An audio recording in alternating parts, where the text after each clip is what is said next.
Hello.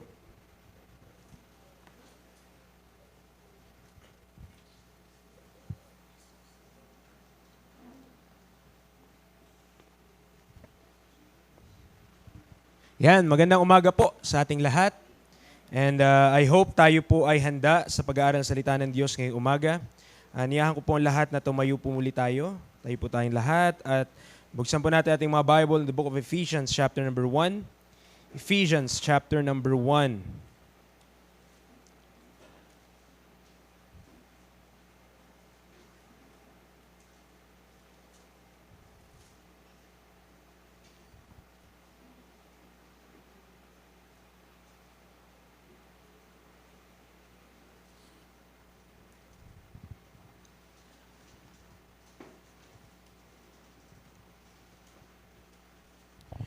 In Ephesians chapter number 1, verse number 7. Ephesians chapter 1, verse number 7.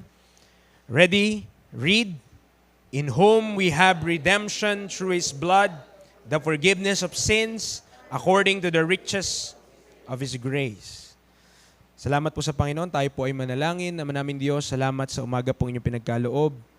Salamat Panginoon sa buhay na meron po kami, sa hininga na meron po kami, sa pagbangon po namin kaninang umaga. Salamat at meron po kaming lakas. Tulungan niyo po kami na maging pagpapala ang inyong banal na salita ngayong umaga. Maging handa po kami sa pagtanggap nito. At mas lalong higit, O Diyos, pakitaman niyo po ang aming mga puso. Maging dalisay ang puso na ito at basag pagdating sa inyong harapan na handang magpapatuwid, handang magpapaayos, handang magpapagamit para sa inyong kalooban. Tulungan niyo po kami na wag nawa mapigilan ng kahit na anuman na mga bagay, mga balakid, mga distraction sa paligid, even sa aming mga thoughts, na ang salita mo ay aming mapakinggan. Hindi nawa kami maging kagaya ni Marta na abala sa lahat ng bagay, na sa oras na dapat ay nakikinig sa Panginoong Jesus, ay abala pa rin sa ibang mga gawain. Kagaya dapat kami ni Mary na kung saan handa, na nandyan ang Panginoong Jesus sa kanyang salita, handa na siyang makikinig at tumanggap ng pagpapala mula sa inyo po. Salamat ngayong umagang ito sa iyong lahat ng kapurihan pasalamat sa pangalan ni Jesus. Amen. And amen. Tayo po ay makakaupo.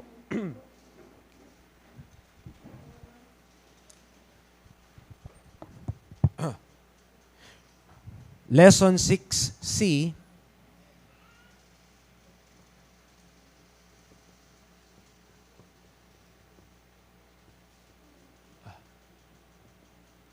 Maybe kayo nagtatanong, pang-apat na beses ko na to dito sa lesson 6. But ang aking reckoning ay C pa lang, o pangatlo. Ano po?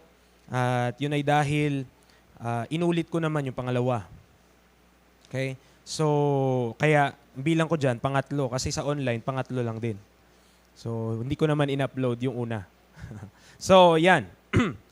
Now, we will speak about the subject, price of redemption. We have spoken and preached for the past weeks about redemption. Napag-usapan po natin kung paano yung katubusan na matatagpuan sa dugo ng ating Panginoong Hesus at sa ating Panginoong Hesus mismo. Doon sa talatang ating binasa, nakita po natin na nagsimula ang talata sa pagbanggit ng in whom. Ibig sabihin, tumutukoy iyon sa Panginoong Hesus. Wala tayong katubusan, wala tayong kapatawaran ng ating mga kasalanan maliban sa Panginoong Hesukristo. At yun ay naayon sa biyaya at yun ay naayon sa kayamanan ng kanyang biyaya. Ngayon po ay nagtapos tayo last week sa pagtalakay doon sa 10 bagay na kung saan tayo po ay nakapailalim o tayo po ay nakagapos. At kabilang po doon ay ang pagkagapos sa kasalanan at pagkagapos sa kamatayan. Ano po? Maging sa batas. Tayo po ay nasa tanikalan ng kasalanan at ang kapangyarihan para makawala sa kasalanan ay matatagpuan kay Kristo Jesus lang. Maraming mga bagay ang gustong gawin ng tao para mapatunayan na kaya niyang makaalis mula doon sa bagay na yun, pero hindi po mga kaibigan, sapagkat ang tanging Panginoong Hesus lang ang may kakayanan na tayo ay iligtas mula sa kasalanan. At yun yung napakagandang pakinggan na katotohanan na salamat at hindi ko kailangang pagpapagura ng aking katubusan. na hindi ko kailangang gagawa para ako'y maligtas, kundi sa pamamagitan lamang ng ginawa ng Panginoong Yesus doon sa krus ng Kalbaryo. At doon sa mga bagay po na yun, aking hinighlight last time, na past tense yung mga bagay na yun sa isang ligtas. We were under sin by judicial sentence. We stood before God utterly destitute. We were in bondage to sin and death. We were slaves to sin. We were in bondage to the law. We were under the power of the law of sin and death. We were under the curse of the law. We were under the power or dominion of darkness. We were spiritually dead, cut off from God and under the rule of death. And we were under blindness and destitution of the truth. Pero sa isang ligtas, lahat po yun ay pang nakaraan. Nakalipas na ang mga bagay na yon at kung ikaw ay ligtas, ikaw ay napalaya na lahat mula sa mga nabanggit. Hindi na ako nasa ilalim ng kamatayan, sa ilalim ng kasalanan. Ang kamatayan, though sa ating physical, sa ating mortal na katawan, isang araw tayo pa rin kukunin. Ano po? Tayo pa rin ibabaon, depende sa budget mo. Pwede ka sa maganda, pwede ka doon sa sinusuksok lang, pwede ka doon sa binabaon, mga kaibigan, mga kapatid. Pero isang katotohanan, lahat tayo babalik sa alabok. Pero ang magandang kaisipan, kahit tayo babalik sa alabok, ang magandang katotohanan ng Diyos at ang biyaya ng Diyos ang nagtuturo na tayo hindi na dapat matatakot tungkol sa kamatayan. God had not given us the spirit of fear, but of power and of love and of a sound mind. At kung tayo lamang ang maintindihan natin yung kabutihan na yan ng Panginoon, ay siya nga, mga kaibigan, mga kapatid. Ang ating Christian life ay hindi tayo matatakot sa kung ano man ang mangyari sa atin, bagkus nandiyan ang Panginoon para tayo ay samahan. Nandiyan ang Panginoon para tayo tutulungan. And now, pag-uusapan natin this morning, particularly doon sa kung anong pinangbayad ng Panginoon para tayo matubos. Kung ano ang naging presyo nito sa Diyos. Kung ano ang bagay na kailangan niyang gawin at kailangan niyang isakripisyo para tayo ay matubos. Doon sa mga nabanggit ko kaninang 10 bagay, kung tayo ay hindi paligtas, tayo ay nasa ilalim pa ng kapangyarihan at impluensya ng kasalanan, ng sanlibutan at ng kaaway. In 1 John 3:4, nabasa din natin to last week. 1 John chapter 3 verse 4,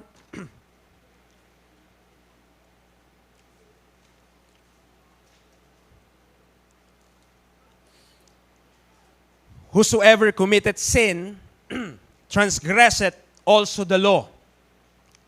For sin is the transgression of the law. So kapag tayo magkasala, nalabag mo rin yung batas. Okay?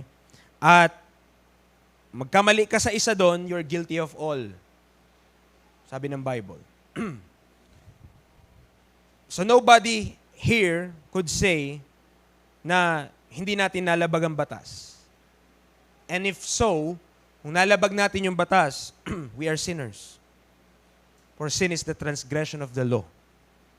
So ang pagkasuway sa batas ay kasalanan. So kung ikaw ay nakasuway sa batas, ikaw ay makasalanan. Okay? So pero pag ikaw ay na-save, you're a saint. Ikaw ngayon ay isa ng santo.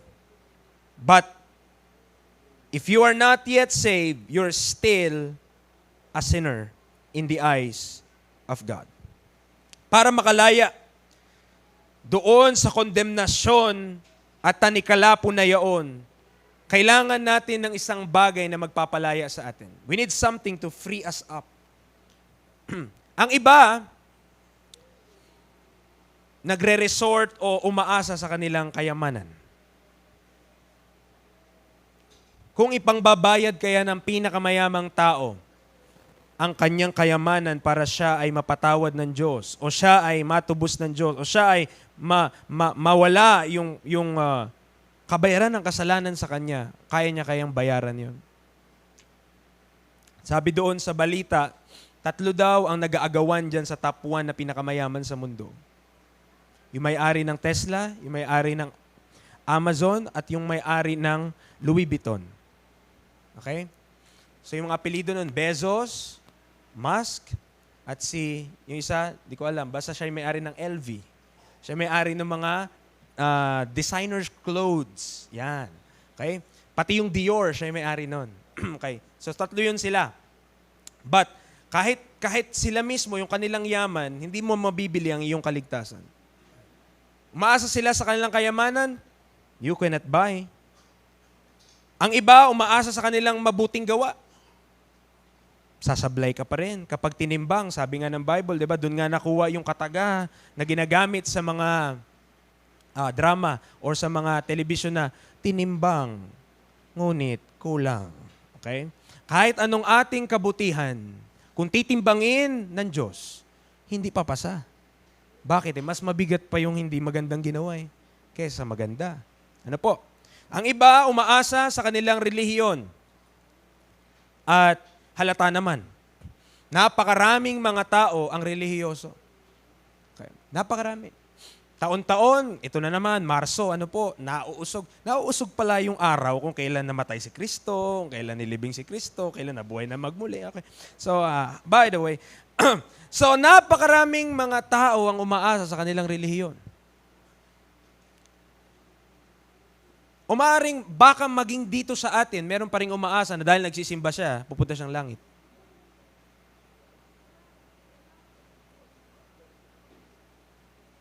Maring may umaasa pa rin na dahil siya ay matagal na siya nagsa-church, siya ay saved.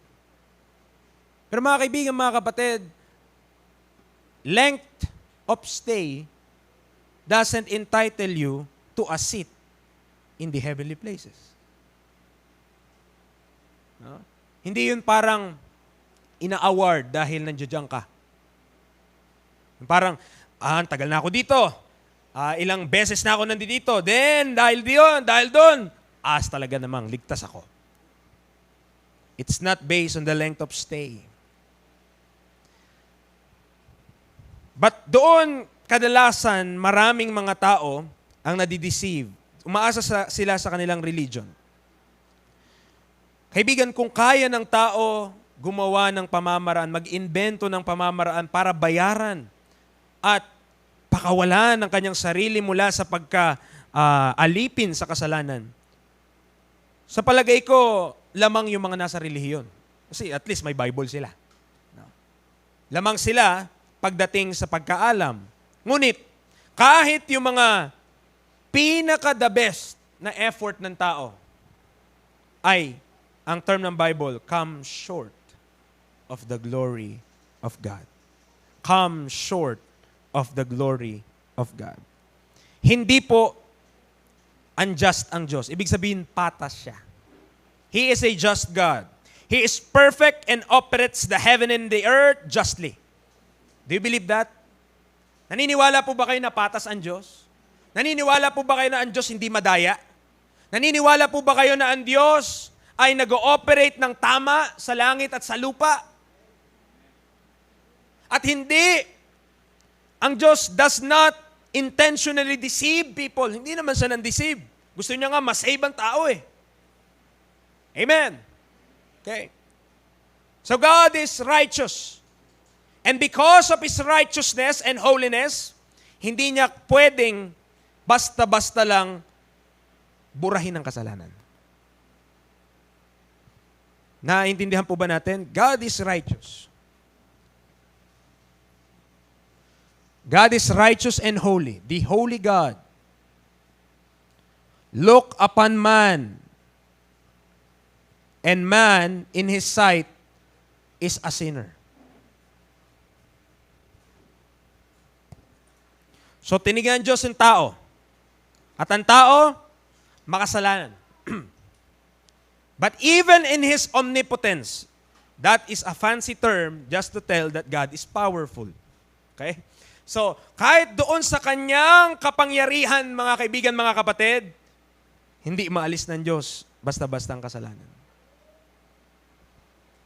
Hindi pa pwedeng one click lang. Wala nang sin. Nasundan po? Hindi pa pwede na, sige, ayoko na sa sin. Erase. Hindi pwede. Kung ganun lang, nung nagkasala si Adan, tapos na lahat. Okay na, binura na agad ng Diyos. No? Pero sa tunay na buhay, mga kapatid, di kagaya sa computer at sa mga application, walang undo. No? Hindi pwedeng, ay, kamali ako, undo. Hindi pwede. Di ba? Kapag, parang sa ano yan, sa pagkakarpentero, once na putol mo na, hindi mo na pwedeng pahabain yung kahoy. Naputol mo na eh. So pag tinignan mo na lang, mali ka pala ng sukat, pag, oy, may uwang ah. Sobra yung putol. Ano po? At mga kapatid, yung kasalanan ng tao, hindi niya ma-undo. God decided na gagawa siya ng tao. At nangyari. Tama po? Kung nangyari, nagawa ng tao. Nandito nga tayo ngayon eh. Naniniwala ka ba sa tao? Bay, kung di ka naniniwala sa sarili mo, papayag ako. Pero kung naniniwala ka sa sarili mo, tao ka. Ano mo? Tama po. And God created man, but man chose sin. Pinili ng tao ang kasalanan. At nung pinili ng tao ang kasalanan, that sin is an offense to God Himself. That sin is an offense to God.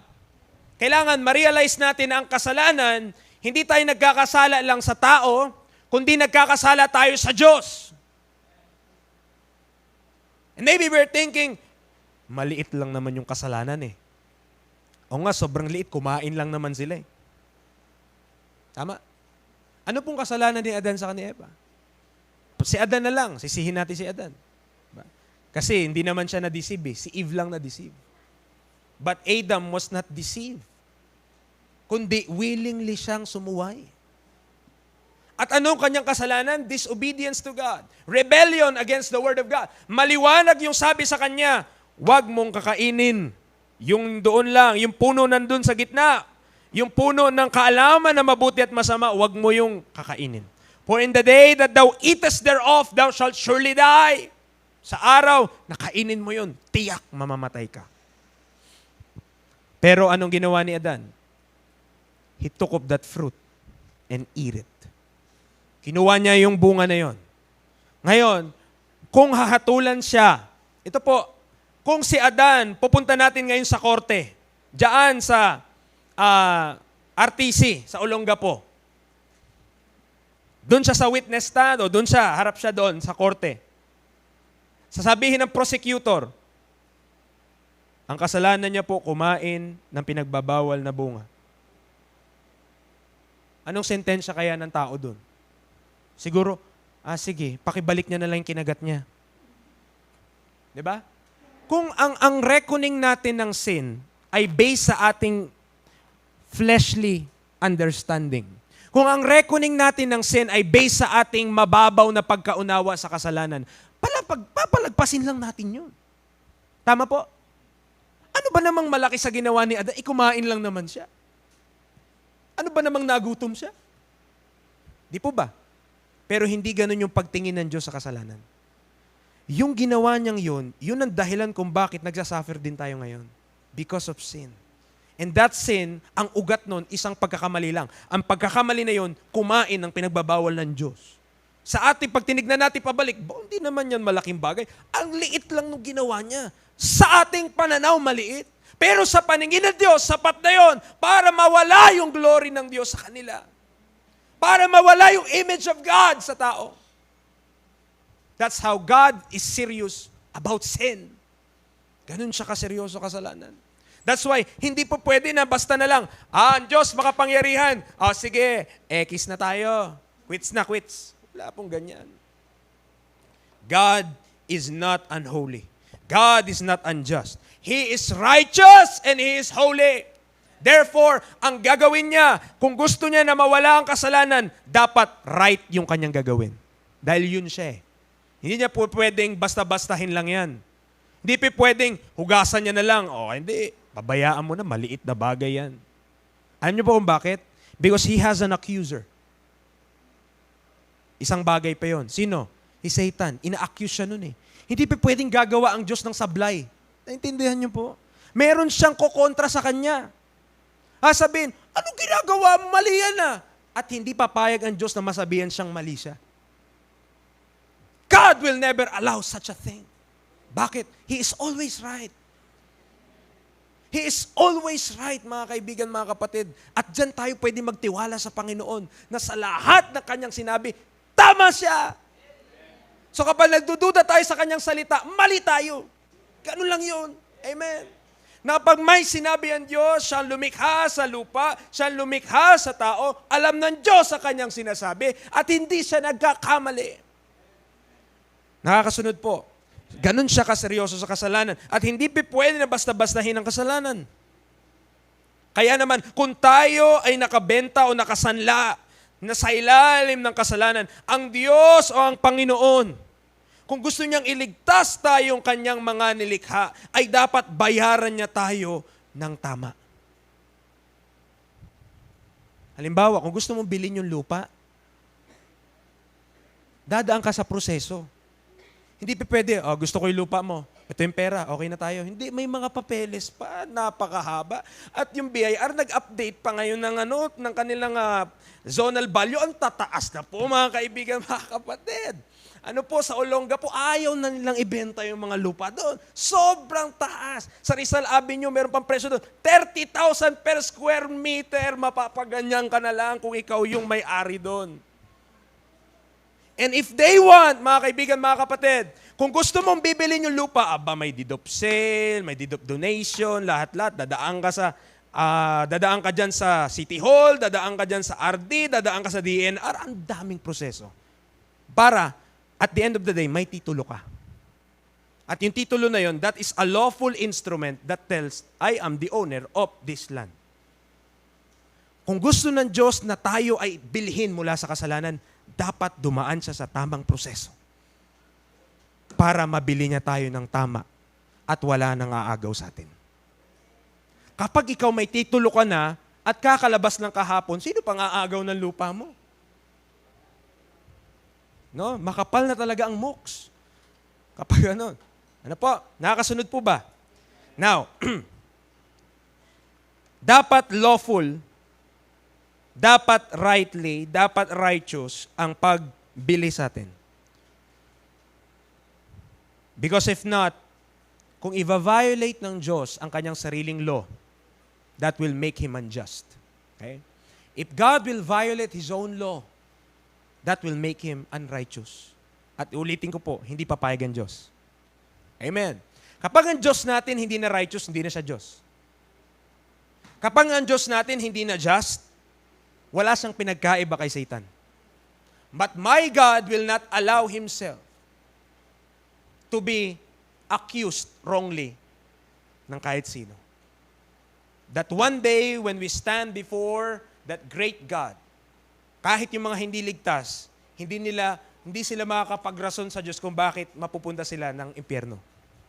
Hindi sila makakapagrason sa Diyos kung bakit mapupunta sila sa lake of fire. Because surely the Lord has a way. The Lord, merong pamamaraan ng Diyos. Kung gusto mo masave, sa kahit anong panahon, may pamamaraan ng Diyos. But are you willing to seek that out? So God has a way. Pero yung kanyang pamamaraan, hindi niya po pwedeng baliin. So paano dapat bayaran ang pagkakautang na ito o pagkasanla sa atin sa kasalanan? What does sin require? Familiar verses, but let us go through them. Romans 6:23. Romans chapter 6, verse 23. Pamilyar, maring sa ulado natin to lahat. Pero anong sabi dito? For the wages of sin is death. But the gift of God is eternal life through Jesus Christ our Lord. Merong bayad. Merong sahod. No? Gagamit yan Term yan sa mga opisina. Wage. Salary and wages. So there is a wage. The wages of sin is death. Minimum wage, maximum wage, all Pag-usapan ng kasalanan, death. Okay? The wages of sin is death. James chapter 1 verse number 15. James chapter 1 verse number 15. Ang James katabi ni Hebrews. Nakatabi ni Philemon. James chapter number 1 in verse number 15. James 1:15. Simulan ko sa verse 13 for context sake. James 1:13. Let no man say when he is tempted, I am tempted of God. For God cannot be tempted with evil. Neither tempted he any man. But every man is tempted when he is drawn away of his own lust and enticed. But every man is tempted. Verse 15. Then when lust hath conceived, it bringeth forth sin. And sin, when it is finished, bringeth forth death. Again, another witness ng dulo ng kasalanan. The effect, the consequence of sin is death. Romans chapter 5 verse number 12. Romans chapter 5 verse number 12.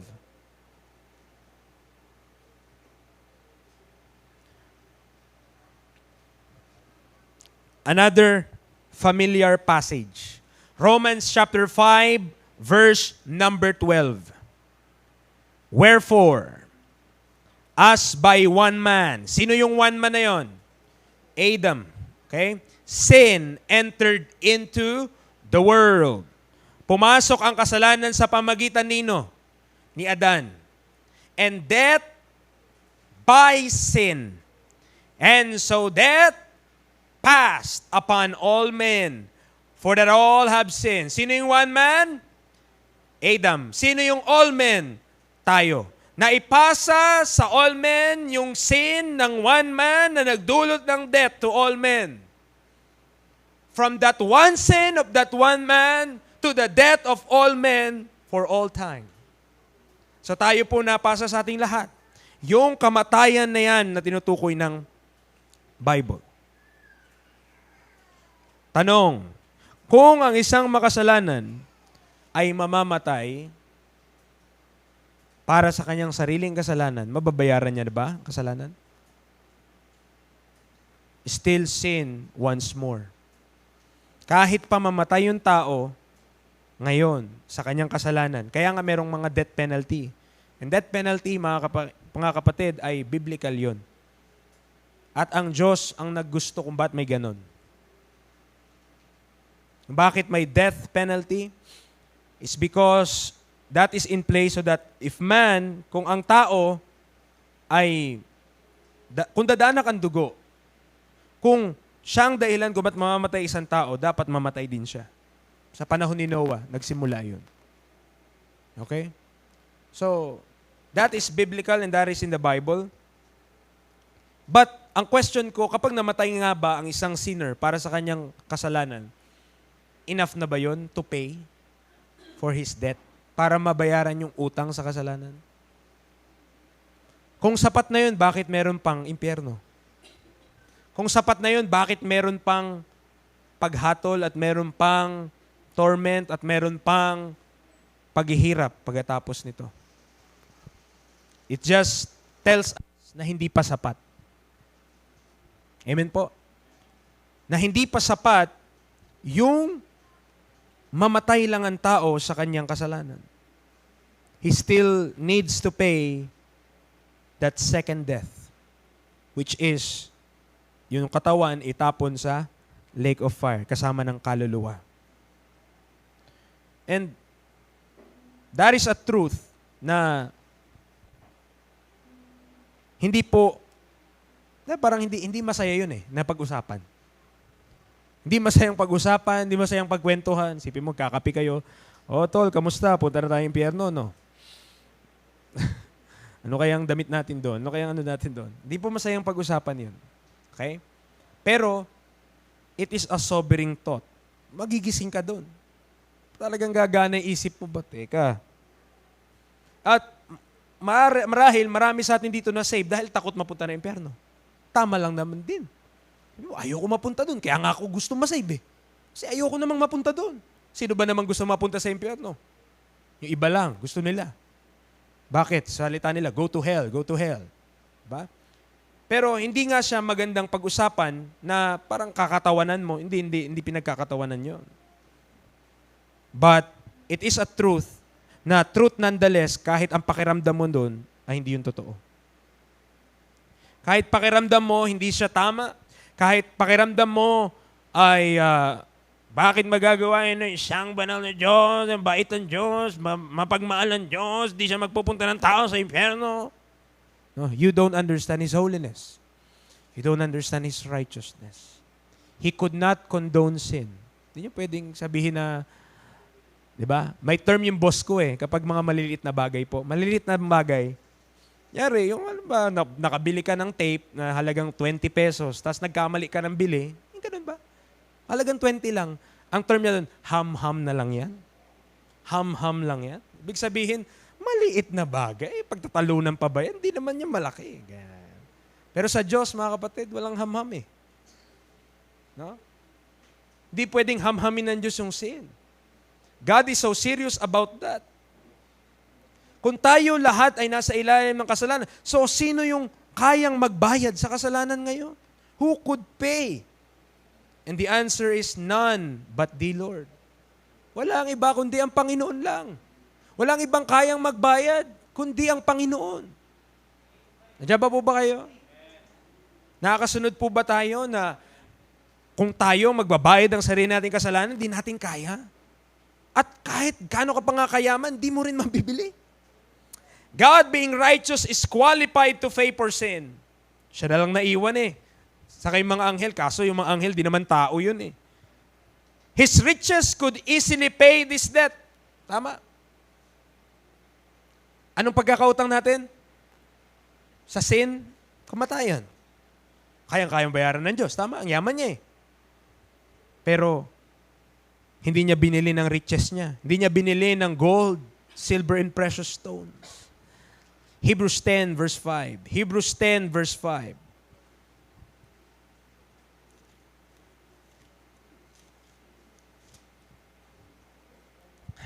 Hebrews chapter 10 verse 5. I hope tayo ay nakakasunod po. Sabi niya, wherefore, when He cometh into the world, He saith, sacrifice and offering thou wouldest not, but a body hast thou prepared me. When Jesus Christ came to this earth, mga kaibigan, mga kapatid, He was born of a woman. Pinanganak siya ng isang babae, ang pangalan ay Mary. At nung pinanganak si Jesus Christ, He lived a perfect life for 30 years. Then He started His earthly ministry. And then after that earthly ministry, sa buhay na sa lupa na ito, pinako siya sa krus. But nonetheless, a body is prepared. Because, ano ulit, the wages of sin is death. Kung gustong bayaran ng Diyos ang kasalanan, then He has to die. Kailangan mamatay siya. Kung gustong bayaran ng Diyos ang kasalanan, then He has to die. He has to die for our sins.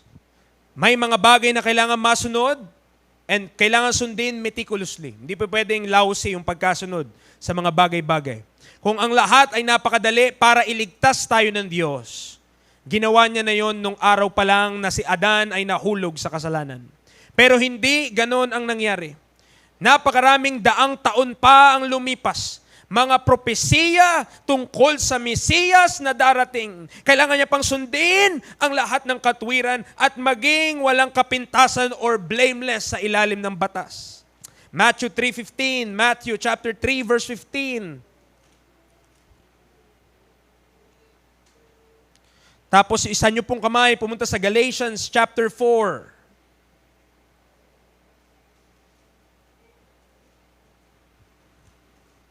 Matthew 3 verse 15, ang sabi po ng Bible, and Jesus answering said unto him, Suffer it be so now, for thus it becometh us to fulfill all righteousness. Then he suffered him. Ito yung tungkol nung si Jesus Christ ay magpabautismo kay Juan. At sabi ni Jesus Christ, gawin natin to. Bakit?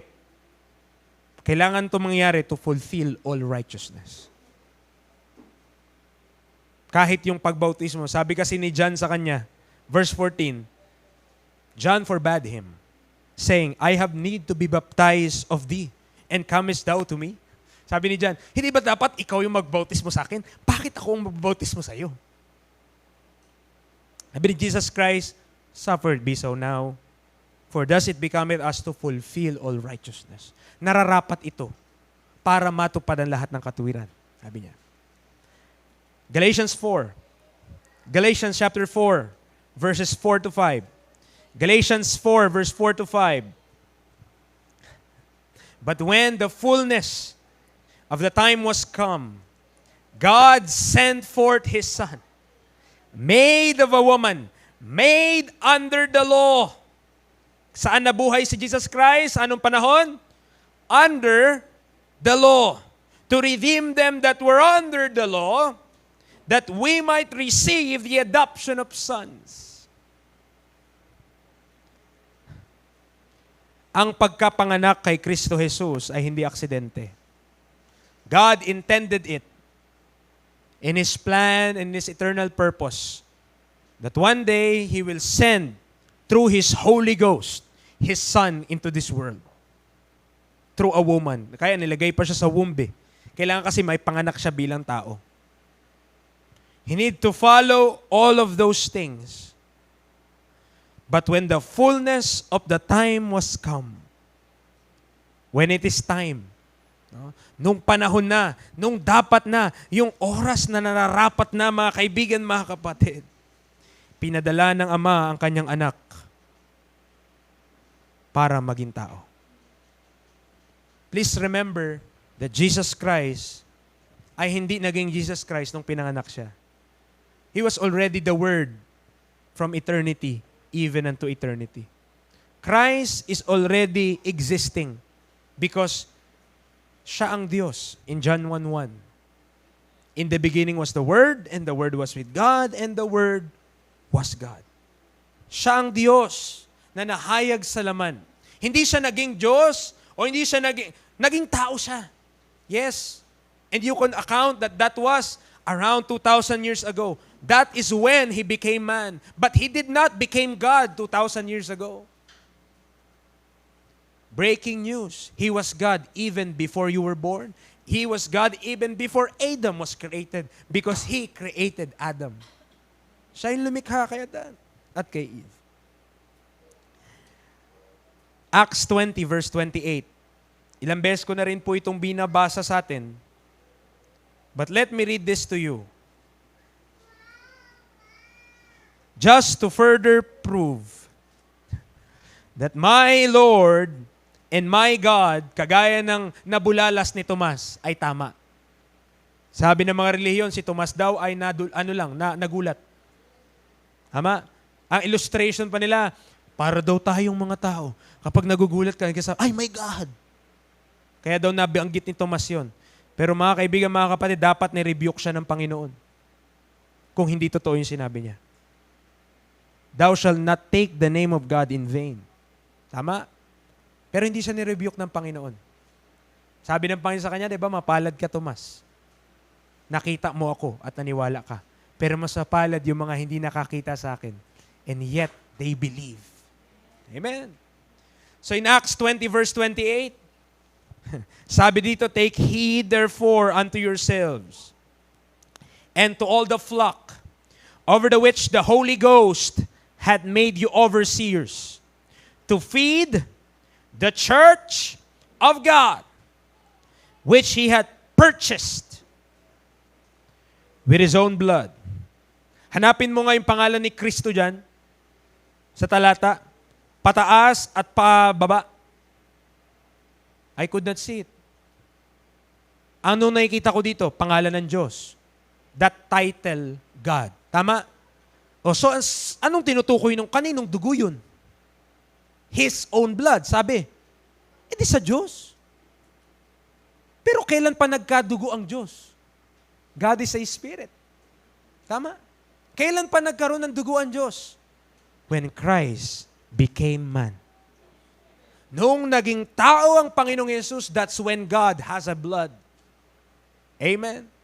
Anong tawag ng mundo dun sa mga, yung kanilang lahi, sobrang taas sa lipunan? Mga dugong bughaw. Those royal blood. Amen. Napakarami may mga royal blood doon sa Great Britain. Pero mga kapatid, sa atin, sa ating Panginoong Yesus, we have God's blood. Amen. That's the blood of God Himself. When He became man, nung naging tao ang Panginoong Yesus, He took form. Kinuha niya yung frail and kagaya ng katawan natin, kung paano napapagod, paano umiiyak, paano nagpapanaghoy, kung paano bumabaho. Praise the Lord. Kinuha niya yung katawan na ito. At ganun din, yung katawan na nabuhay siya. That's why He could say even. That's why the Bible could even say that He was tempted in all points, like as we are, yet without sin. Pwedeng sabihin ng Bible na sa lahat ng points na pwedeng i-tempt ang ating Panginoong Yesus, kagaya natin, He was also tempted. Yet, hindi siya nagkasala. Yet, without sin. That's my Lord. That's my God. That's the Lord Jesus Christ. Is He your Lord? Is He your God? Is He your Savior? Yes, He's the Savior of all men, pero especially to them that believe.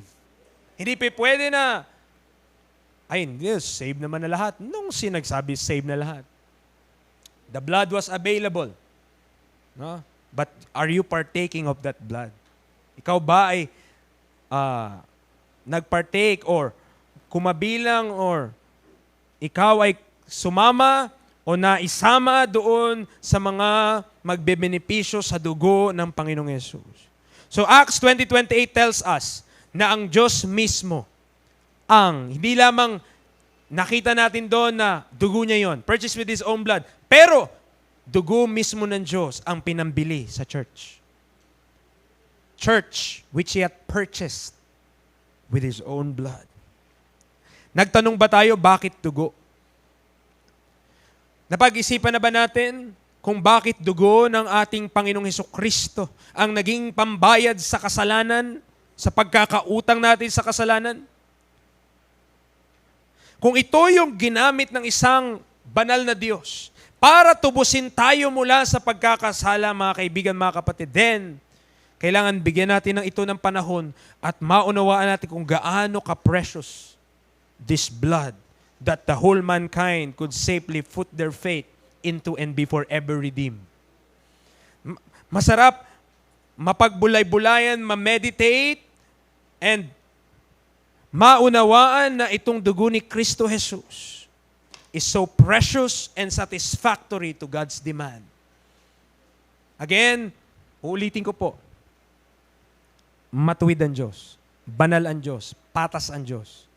Kung ito yung naging pambayad sa kasalanan, this is so priceless. Amen. Meron ka bang gamit sa bahay mo na kahit milyon pang ibayad sa'yo, hindi mo ibebenta? May mga ganun po, di ba? Those are priceless possession. Pero pag 1 billion, abang usapan na yan. Baka mapag-isipan natin yan. No? Pero merong mga tao, merong priceless possessions. Ibig sabihin, you could not buy it from them. Hindi mo kayang bilhin yun sa kanila. And that blood of Christ, nobody could buy it. Nobody could say, let me buy 1 drop of God's blood.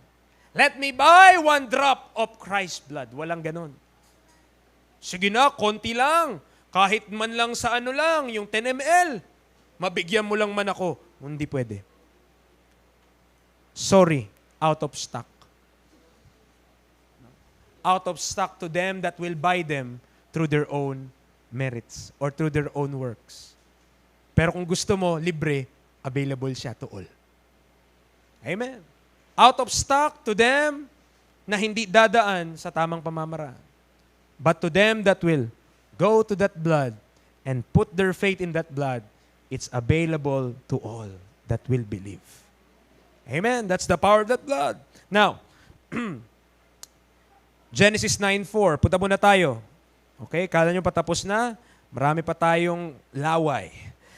Genesis chapter 9, verse number 4. Just a brief history about the blood. In Genesis chapter 9, verse number 4.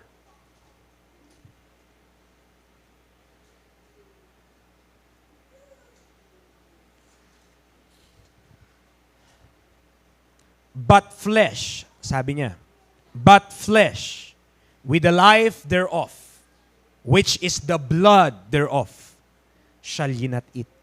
Anong tinutukoy niyang life? Blood. Okay? Leviticus chapter 17, verse 11.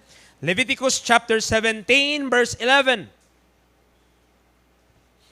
Alright, Leviticus chapter 17, Genesis, Exodus, Leviticus. Chapter 17, verse number 11. For the life of the flesh is in the blood, and I have given it to you upon the altar to make an atonement for your souls. For it is the blood that maketh an atonement for the soul. So maliwanag ba na ang buhay nasa dugo? Na ang buhay ng laman ay nasa dugo? And if so, mga kaibigan, mga kapatid, if Christ will shed His blood, kung ititigis ni Kristo yung kanyang dugo, then that will cause death to Him. Magdudulot ng kamatayan, tinanggal mo na yung buhay. Tanggalin mo yung buhay, patay. So kapag inalis yung dugo kay Kristo, that is life. So you are taking away life, that will cause death to Him. Okay? Ano ulit yung kabayaran ng kasalanan? Kamatayan. Ia-achieve yun ng Panginoong Jesus. Mula sa testimony ng Scripture even from the beginning. That is a picture, yung pag-aalay ng mga hayop sa Panginoon. Yung pag-aalay ng mga inosenteng hayop. Kakatayin, yung dugo, titigis, at ialay sa Panginoon, susunugin. That's a picture of what Christ will do para sa kasalanan. Those animals, anong kinalaman nun sa pagsisinungaling ng tao? Anong kinalaman ng tupa sa paggawa natin ng kasamaan? Pero bakit nadadamay sila? Ang tinuturo ng Diyos, even from the beginning, ang inosente, ang kakargo ng kasalanan ng guilty. The innocent will bear the guilt of the guilty or the sin of the guilty. Yan ang tinuturo ng Diyos even from Genesis. Na sin, because it is so evil, hindi niya pwedeng palagpasin. I will show you, kahit maawa ka pa tao sa isang hayop, gusto ko ituro sa iyo, yan ang resulta ng kasalanan. Kaya kailangan may inosenteng mamamatay para in your behalf. In my behalf. There needs to be an innocent blood that needs to be shed if the guilty is to be freed from his sins. Kung gusto natin na tayo mapalaya sa ating kasalanan, then the innocent must die. And the innocent must die. Parang ang tao, no? Kung papatayin niya yun, no? Para bang walang awa. Tama? Pero pinag-utos yun ng Diyos kasi tinuturuan ng Diyos ang tao. Kita mo to? Kita mo to? Kita mo to? Kung gaano karaming, daming tupa, daming baka, daming mga, may provision sa law. Kapag mahirap ka, kalapati. Pigeons. Yun yung kailangan nilang ialay. Walang pambilin tupa, edi pigeons na lang. No? So, kahit pa ibon yun, abay, nakakaawa pa rin yan. Sipin mo, gigilitan mo, minsan nga, doon sa bahay, yung tito ko, meron akong manok, di ba? Gagawin dati, uulamin, gagawing tinola. Alam niyo po, ang hirap tignan. At lalo, ang hirap kainin. Pag-alaga mo mismo ha. Alaga mo, kakatayin, tapos lulutuin, tapos sarap ng sabaw. Parang wala naman siyang kinalaman sa gutom ko Bakit siya ang naging ulam? But God is teaching throughout the Bible that kung ito yung kailangan kong gawin para maituro sa iyo yung kaseryosohan ko tungkol sa kasalanan, then learn that lesson. Sin will have to have an innocent blood to be shed for him. Kailangan ng inosenteng dugo na maititigis para sa ating mga guilty. Amen. Hebrews 9. Hebrews 9. This was read, I don't know, last week ba or 2 weeks ago. Hebrews chapter 9.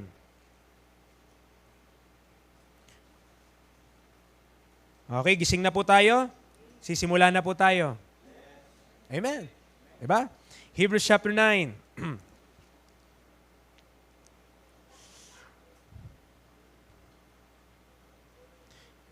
Sige, sundan po natin. Kayo mag-alala. Tutok na tutok sa aking orasan. Alam ko ang oras. Verse 1, Then verily the first covenant had also ordinances. Nagbabasa po ako sa verse number 1. Of divine service in a worldly sanctuary. For there was a tabernacle made, the first wherein was the candlestick, and the table, and the shewbread, which is called the sanctuary. Para makasunod tayo, di tayo maligaw, kailangan natin ng mapa. Okay.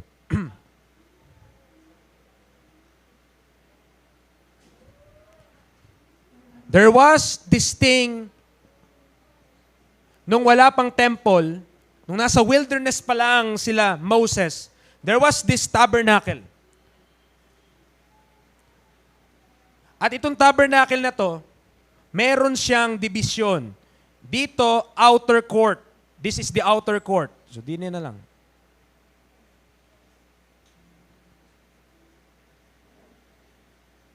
Parang napaghalo ko pero okay lang.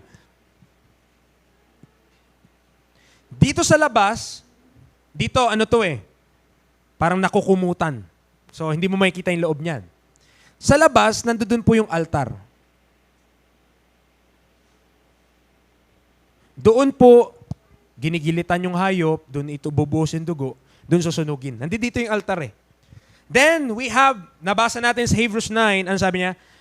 2, There was a tabernacle made, the first wherein was the candlestick, the second veil, the tabernacle is called the holiest of all. So dito, merong merong pangalawa. Pinangalanan niya to holiest of all. Itong lugar na to, holiest of all.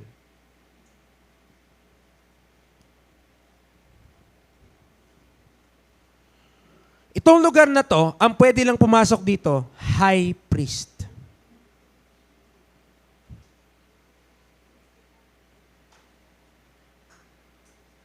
At isang beses lang sa isang taon. Once. Dito, daily to mga kapatid. Yan, araw-araw nagsusunog dyan. Dito, nandito daw yung shewbread, candlestick, yan. Diba? Pag ano yun, diba? Oh. Ayan yun, di ba? Ganyan yun. Hindi yan gawamba. Okay? Table. Sanctuary. Ito, tinawag niya pala. Holiest of all ito sanctuary. May term siya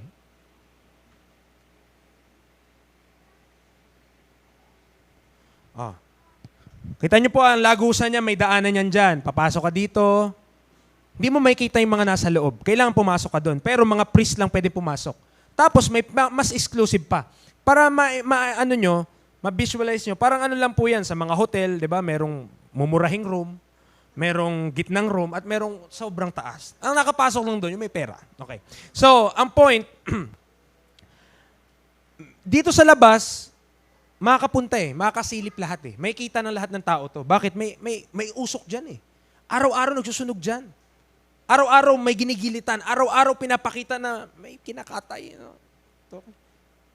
Pero dito, veiled na to Sabihin, nakatago na siya. Pero mas exclusive yung holiest of all. Kasi doon nakalagay yung Ark of the Covenant. Nasa loob ng Ark of the Covenant, nandoon yung tables of stones, yung 10 Commandments ni Moses, nandoon. Alam niyo po ba't di pwedeng makita ng tao yun ngayon? Preacher, nasaan na yun ngayon? Ano kung ba't hindi pwedeng makita ng tao yun? Sasambahin yun. Pag inauction yun, sa palagay nyo magkano? Sipin nyo, tables of stones. Ang sumulat nun, Diyos. Come on. Hindi yun sulat lang ng kusino. Sulat mismo ng Diyos yun. Finger of God. It's written with the finger of God.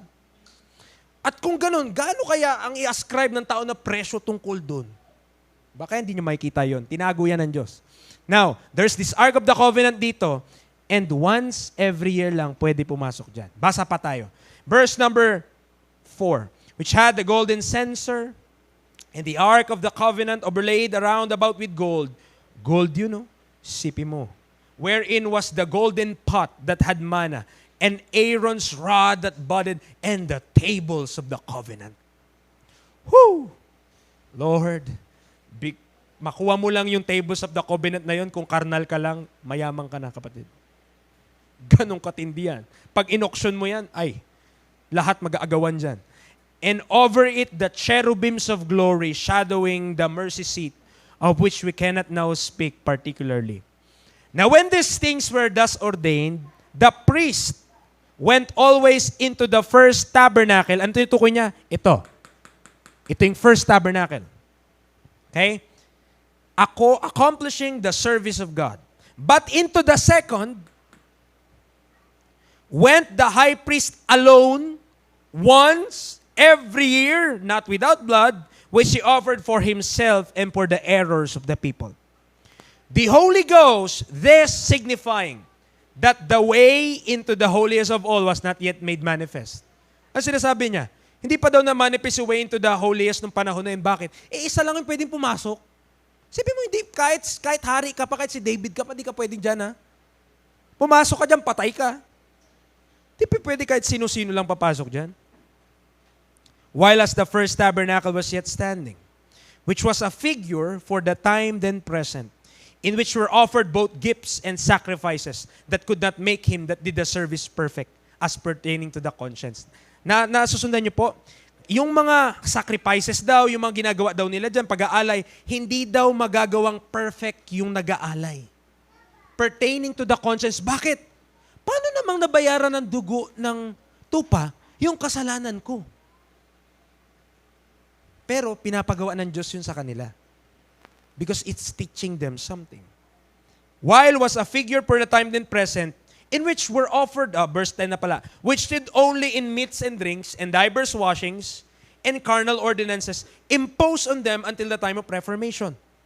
But Christ, ito na, mga kapatid, but Christ, being come an high priest of good things to come, by a greater and more perfect tabernacle not made with hands, that is to say, not of this building, neither by the blood of goats and calves, but by his own blood.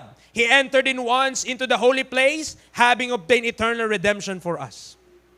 Listen for a while. The reason why meron ding ganito na pinagawa ang Diyos sa bayan ng Israel, because there was a perfect tabernacle sa langit. Yung mga pinagaya niya lang, yung nandoon sa taas, sa baba. Of course, di mo magagaya kung paano itsura doon. Pero, nakuha mo yung idea. Ganto rin, may ganyan din sa langit. May perfect tabernacle doon sa langit. Kaya po mga kapatid, nobody could say, the blood of Christ tuyo na. Bakit? Inoffer niya sa langit. Inakyat niya yung dugo niya sa taas. Binitbit niya yung sarili niyang dugo, inakyat niya, inoffer niya doon sa mercy seat doon sa taas. That's why you and me could confidently say, I have faith in His blood, and His blood is not evaporated in the atmosphere. Hindi yun sumirit lang sa hangin at natuyo, nandun na sa lupa. Mga kapatid naman, huwag natin maliitin ang Diyos. Isipin mo, dugo ng Diyos yun, hinayaan niya lang matapon? Come on. When He shed that blood, nung siya nag-resurrect, inakyat niya yun. He brought that blood. Ano sabi niya? Verse number 12, neither by the blood of goats and calves, but by, paano? His own blood. Sarili niya dugo. Saan siya pumasok? Into the holy place, having obtained eternal redemption for us. Paano ko nasabi na sa langit yun? Sabi ng verse 11 by a greater and more perfect tabernacle not made with hands. That is to say, not of this building. Hindi itong nakikita natin building na to. But a more perfect one. The one that is up there. Sa taas. Verse 13, for if the blood of bulls and of goats, and the ashes of an heifer, sprinkling the unclean, sanctify to the purifying of flesh. Kung yun nga, nakapaglinis yung dugo ng di ba? Blood of bulls. Of course, di niya matanggal yung sa conscience, nandun ang sin. Pero at least nakapaglinis, it served its purpose. Verse 13, sabi niya, 14, how much more? The blood of Christ, who through the eternal Spirit offered himself without spot to God, purge your conscience from dead works to serve the living God. And for this cause, kaya niya nabanggit yung verse 15, He is the mediator of the New Testament. That by means of death, for the redemption of the transgression that were under the First Testament, they which are called might receive the promise of eternal inheritance. That is why, mga kaibigan, mga kapatid, we believe that the New Testament started when Christ died on the cross. Bakit? Kailan ba maging enforce yung isang testament or last will and testament? Pagpatay na. Saan nagkakaproblema yung mga magkakapamilya? Kapag buhay pa yung lolo, pinag-aagawan na ang mana. Tama. Ganun naman nangyari. Hindi dapat. Dapat galangin yung matanda. Buhay pa nag-aagawan na sa lupa Ganun nangyari, mga kapatid. Realidad sa buhay yan. Pero ang pinapatunayan dito ng Bible, naging enforce yung New Testament nung namatay yung testator. Verse 16, for where a testament is, there must also of necessity be the death of the testator. For a testament is of force. Kailan lang? Enforce, kailan lang may force, may puwersa? Kapag patay na ang tao. After men are dead. Otherwise, it is of no strength at all while the testator liveth. Whereupon neither the first testament was dedicated without blood. Diba? Nung na-induct yung law, nung pumasok ang bayan ng Israel sa ilalim ng batas, may dugo din yun. Nag-alay ng hayop si Moses at yung dugo nun, yun yung start ng Old Testament. So ang Old Testament, hindi nagsimula kay Adan sa law. Kay Moses. Okay. Anong tatawag ko doon pala, preacher, sa Genesis, sa mga nangyari sa Genesis? Basta, generally, pag nagbabanggit tayo, Old Testament. Pero ang Old Testament, technically, nag-start sa law.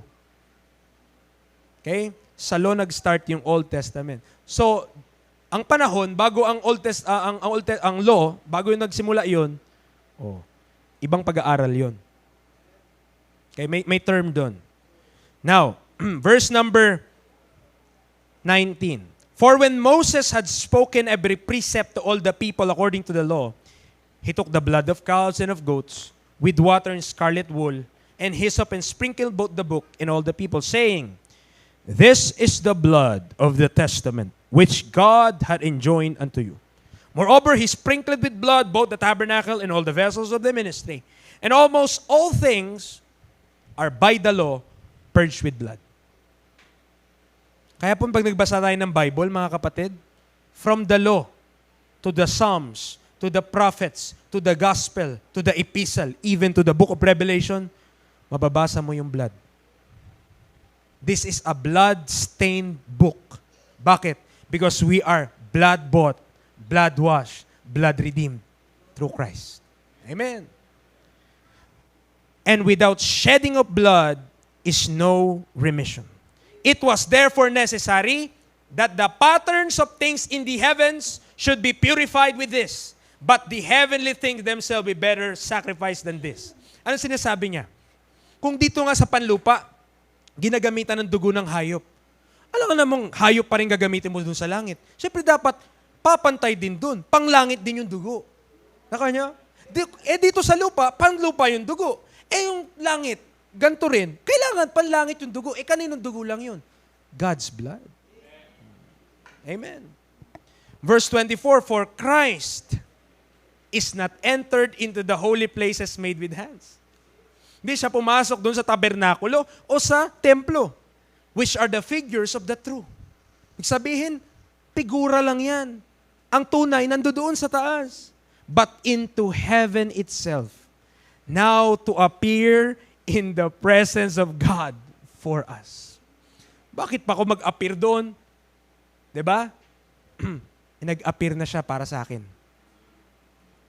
In the presence of God for us. Nor yet that He should offer Himself often. Pakinggan niyo po ito. Napakagandang katotohanang matutunan. Nor yet that He should offer Himself often as the high priest entered into the holy place every year with blood of others. Yung high priest, sinabi ko nga po sa inyo, siya lang pwede makapasok sa holiest of all. Tama? Siya lang pwede. Pero taon-taon yun. Yearly. Parang mga ID ng PRC. Annual, merong renewal. Na-expired. So kailangan, mga kapatid, yearly daw yun. Yung high priest, kailangan taon-taon papasok doon. Pero sabi, hindi yan tulad ni Kristo. Amen. Bakit? For then, must He often have suffered, verse 26, since the foundation of the world. Pero ito po, but now, once. Ilang beses? Once. In the end of the world, hath He appeared to put away sin by the sacrifice of Himself.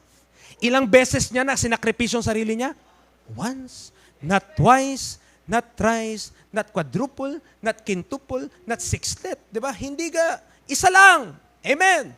Only once did Christ offered Himself. And that once, ang result nun, to put away sin by the sacrifice of Himself. And as it is appointed unto man, once to die. But after this, the judgment. Ang esensya pala ng verse na yon, para kay Kristo. It is appointed unto men. Si Kristo ba naging tao? So appointed din siya to death. Tama? Nung siya'y namatay, judgment. Judgment, patay siya eh. Pero, so Christ, verse 28, was once offered to bear the sins of many. And unto them that look for Him shall He appear the second time without sin unto salvation. One day when, kapag makita ko ang aking Panginoon mukhaan, amen, I believe I will still see yung butas doon sa kanyang kamay. I will still see yung butas sa kanyang paa. I will still see yung effect nung kasalanan sa kanya. Na, no, yung physical But when I see Him, ito po hindi po ba kayo nagtanong? Di ba, nag-resurrect si Kristo, tapos nagpakita sa mga apostol, tapos nakita butas, di ba kayo nagtanong, ba't walang tumutulo? Amen? Ba't walang tumutulo? Abay, try mo kayong butasan yung dito mo at kung hindi tutulo yan, baka umagos pa. Tama? Pero ba't wala nang tutulo? Naka-offer na eh. Wala nang dugo si Kristo nun. Blood and water na, flesh and water. Or flesh and bones na ang term. Flesh and bones. Tayo, na nasa laman, flesh and blood. Si Kristo, flesh and bones na. Okay? Pag tayo na-rapture, flesh and bones na rin. Wala nang dugo. Pero, di ba kayo namamangha na yung dugo lang ni Kristo nakapasok sa langit? Walang ibang dugo ang pwede doon. Because we're sinners. Tama? But His blood is offered on that tabernacle above. Once, minsan lang, inoffer niya ang kanyang sarili. Romans 5:11. Romans 5:11.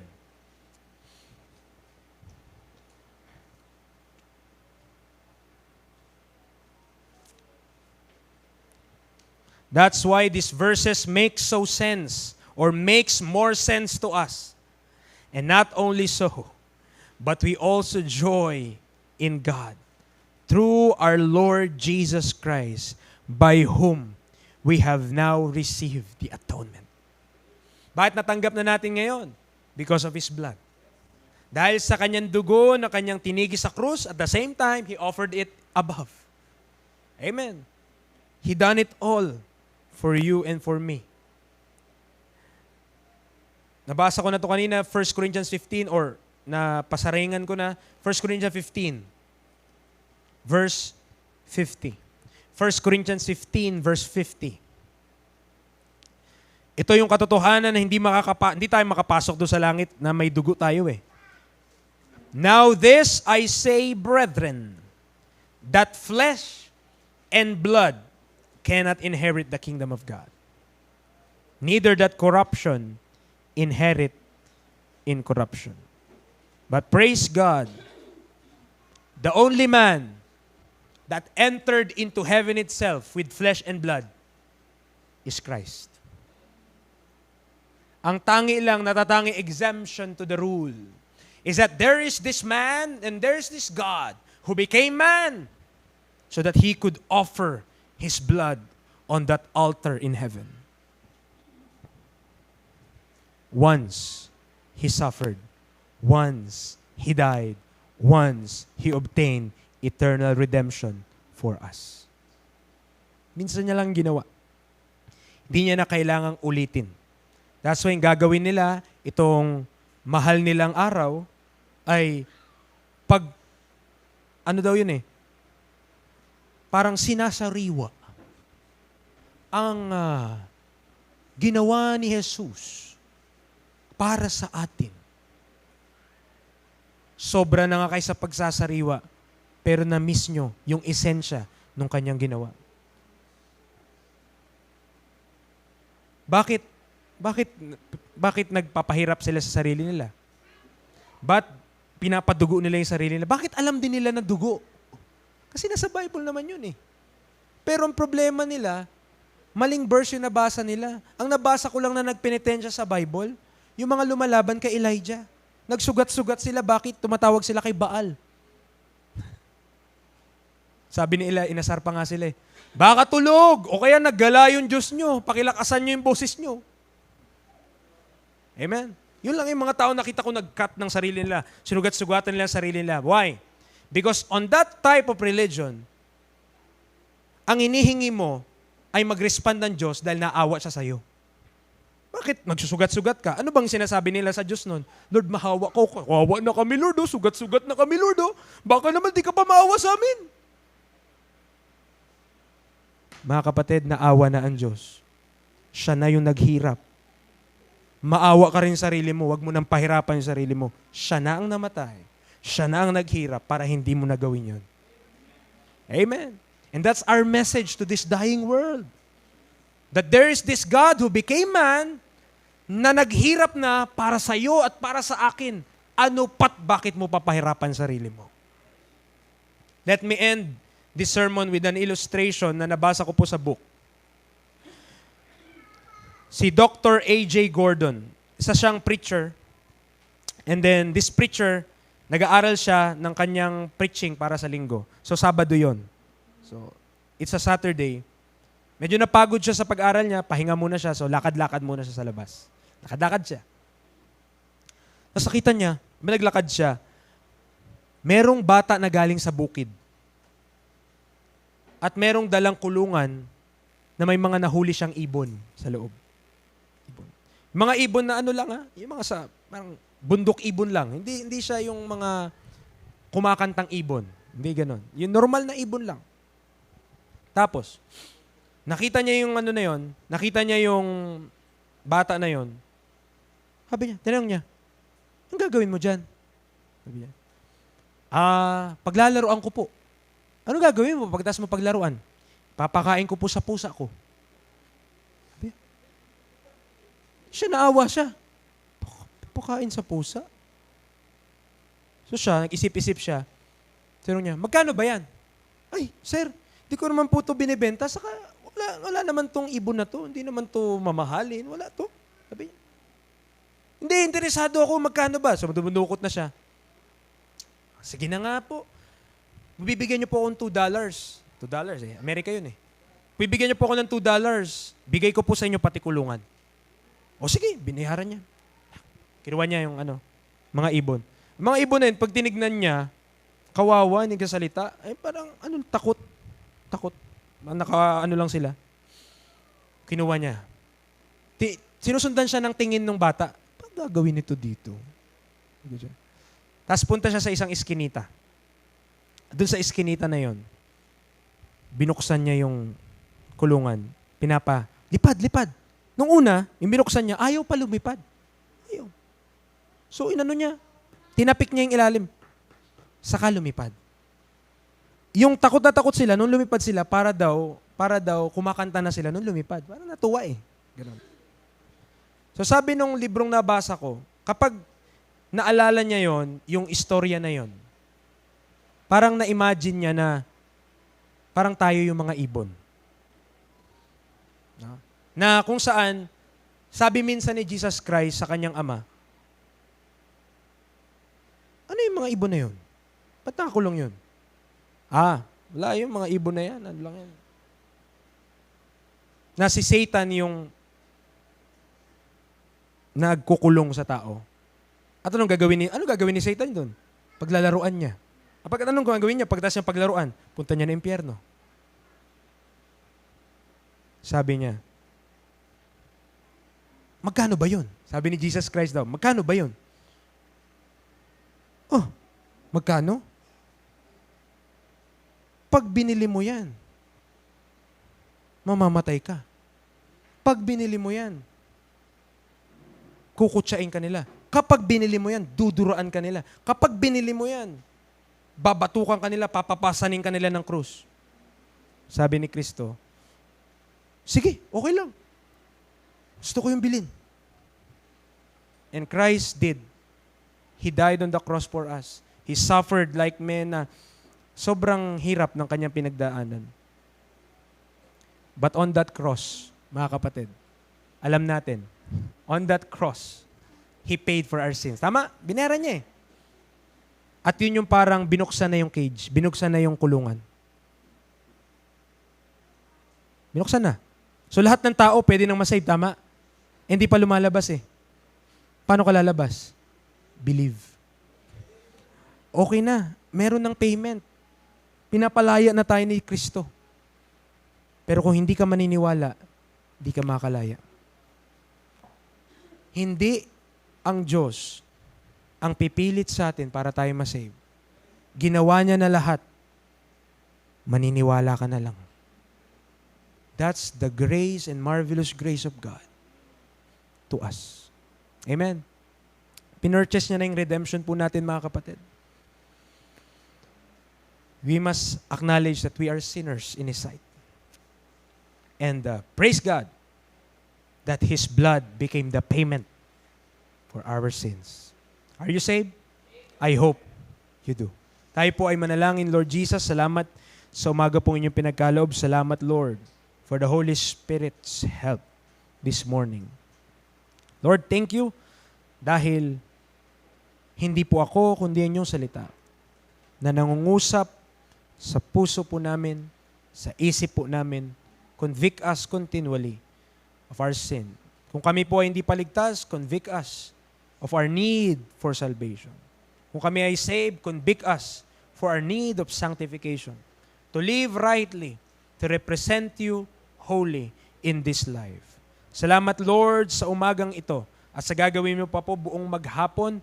O Diyos, kayo po ang maitaas. Salamat sa inyo pong dugo na natiki sa krus sa Kalbaryo, inyong inoffer into heaven itself. We know we have assurance that that blood still saves souls today.